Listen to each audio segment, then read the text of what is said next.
ഇപ്പൊ എറണാകുളത്തെ പള്ളുരുത്തി സ്കൂളിൽ നടന്ന വിവാദം നിങ്ങൾക്ക് എല്ലാവർക്കും അറിയാം. ക്രൈസ്തവ നേതൃത്വത്തിലുള്ള സ്കൂളിൽ ഏകദേശം 136 കുട്ടികൾ പഠിക്കുന്നുണ്ട്. ഒരു പിതാവിൻ്റെതാകുന്ന വർത്തമാനം ചർച്ച ചെയ്യപ്പെട്ടു ചാനലുകളിൽ. അദ്ദേഹത്തിന്റെ കുട്ടിക്ക് തലയിൽ തട്ടമിട്ട് കൊടുത്തു. ഹിജാബ് എന്ന് പറഞ്ഞാൽ യഥാർത്ഥത്തിൽ ശരീരം മുഴുവനും മറയുന്ന വസ്ത്രം എന്നാണ് അതിന്റെ അർത്ഥം. അതൊരു അറബി പദം തന്നെ കൊണ്ടുവന്ന ചാനലുകൾ ചർച്ച ചെയ്യുന്നതിന്റെ പിന്നിലുള്ള ലക്ഷ്യം തന്നെ എന്താ ലക്ഷ്യം? ഒരു ദുരൂഹത സൃഷ്ടിക്കുക. കന്യാസ്ത്രീകൾ അവരുടേതാകുന്ന ശിരോവസ്ത്രം ധരിച്ചുകൊണ്ട് തന്നെ നിൽക്കുന്നു പ്രിൻസിപ്പൽ. എന്നിട്ട് പരസ്യമായിട്ട് പറയുന്നു, ഈ ശിരോവസ്ത്രം, ഞാൻ അണിച്ചുകൊണ്ടിരിക്കുന്ന ഈ ശിരോവസ്ത്രം ഇവിടെ പഠിക്കുന്ന വിദ്യാർത്ഥിക്ക് പറ്റില്ല എന്നർത്ഥത്തിൽ. അപ്പോ അത്ര വലിയ വിരോധാഭാസമാണ്.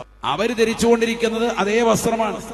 ഈ തലയിലെ തട്ടമാണ് യഥാർത്ഥത്തിൽ ഇവിടെ ചർച്ച. പക്ഷെ ചാനലാകുന്ന ചാനലുകൾ മുഴുവനും മുസ്ലിമിനെ പ്രതിക്കൂട്ടിലാക്കാൻ ഒരു പെണ്ണിന്റെ കണ്ണ് മാത്രം പുറത്ത് കാണിച്ച് ബാക്കിയുള്ള മുഴുവൻ ഭാഗങ്ങൾ മറച്ചിട്ട് ഇങ്ങനെ മൂടുപടം ധരിച്ചുകൊണ്ട് നടക്കാനാണ് ആ പിതാവ് ആവശ്യപ്പെടുന്നത് എന്ന തരത്തിൽ സോഷ്യൽ മീഡിയയിലൂടെ ജനങ്ങൾക്ക് മുമ്പാകെ ചർച്ച കൊണ്ടുവരികയാണ്. ഇത് കാണുമ്പോൾ നമ്മൾ തന്നെ പറയും, മുസ്ലിമുകൾ തന്നെ, എന്തിനാ അങ്ങനെയൊക്കെ ആവശ്യപ്പെടുന്നത്? നമ്മൾ മനസ്സിലാക്കി അങ്ങനെയല്ല. യഥാർത്ഥത്തിൽ തലയിൽ ഒരു തട്ട ഇട്ട് പോകുന്നതിനെ കുറിച്ചാണ് ഈ ചർച്ച. തട്ട ഇട്ടുകൊണ്ട് ശിരോവസ്ത്രം ധരിച്ചുകൊണ്ട് കന്യാസ്ത്രീകൾ അവർ വിദ്യാഭ്യാസം നുകരുന്നു, ഒരു തടസ്സവും ഇല്ല.